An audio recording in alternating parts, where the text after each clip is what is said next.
બાપુ બહુ ભણેલા છે એટલે મને એકચ્યુઅલી આમ મને બાપુ ઇંગ્લિશ વાળા હામાં બેઠા જ મજા આવે. હમણાં મારા પ્રોગ્રામમાં જાપાન વાળા ઘોર કરવા આવ્યા. અમારો પ્રોગ્રામ હતો કાલાવાડા વિક્રમભાઈ, તો જાપાની બધા પૈસા આમ ઘોળ કરતા હતા.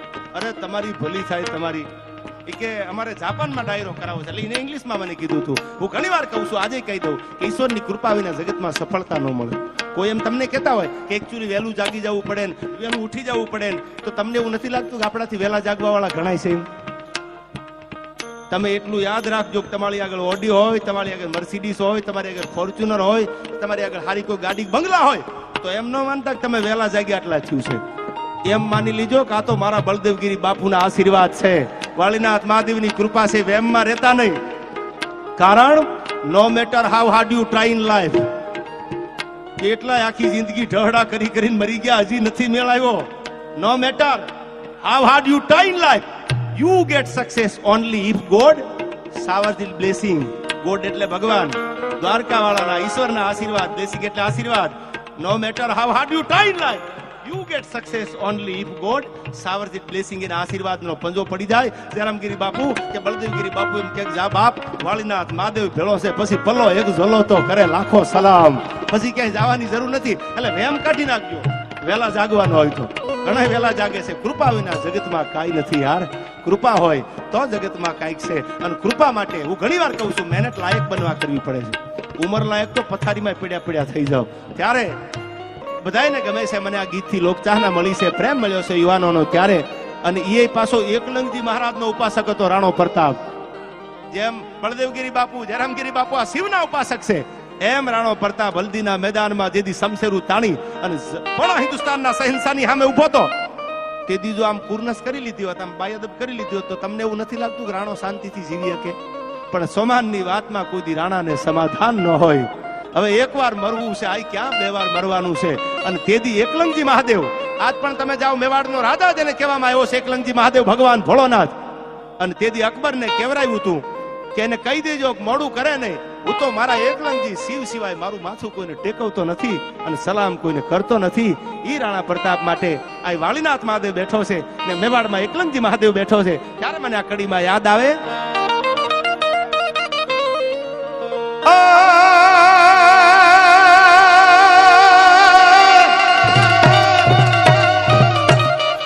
એને નથી કરવી કોઈની હાજી રે, એન કરવો એકલંગજી રાજી.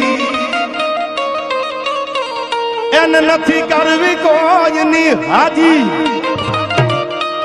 એન કરવો વાળીનાથ ને રાજી. અને હવે અકબર તું સલામની આશા રાખતો હોય ને રાખજે બીજે રે. શું કામ? હવે રાણો મારો રાણાની રીતે રે, રાણો મારો રાણાની રીતે.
છે, બાપુ ડોલરના થાય છે.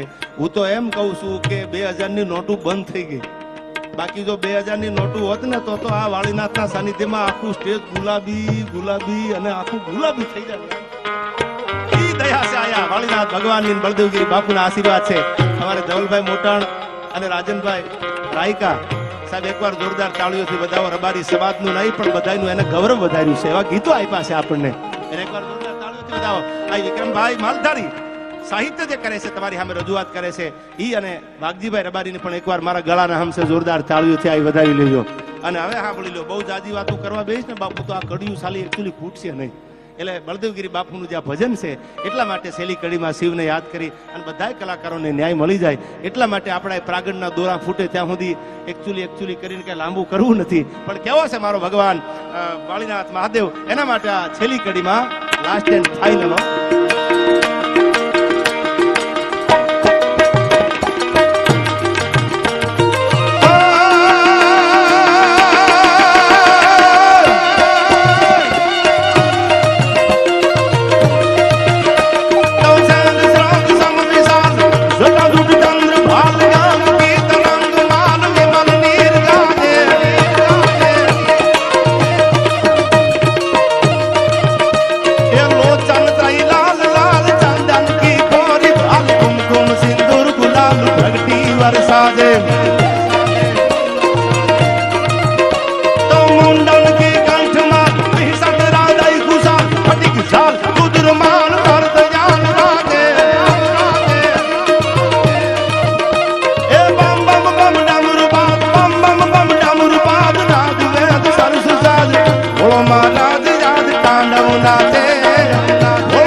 મારા બે મિત્રો છે, અમારે ચિન્મય દેસાઈ સાહેબ પીઆઈ છે, પોતે હવે આવી ગયા અમદાવાદમાં, અને અમારા ટીડીઓ ધવલભાઈ મારા બે ખાસ મિત્ર છે. આખો ડાયરો સાંભળવા માટે રોકાણા છે.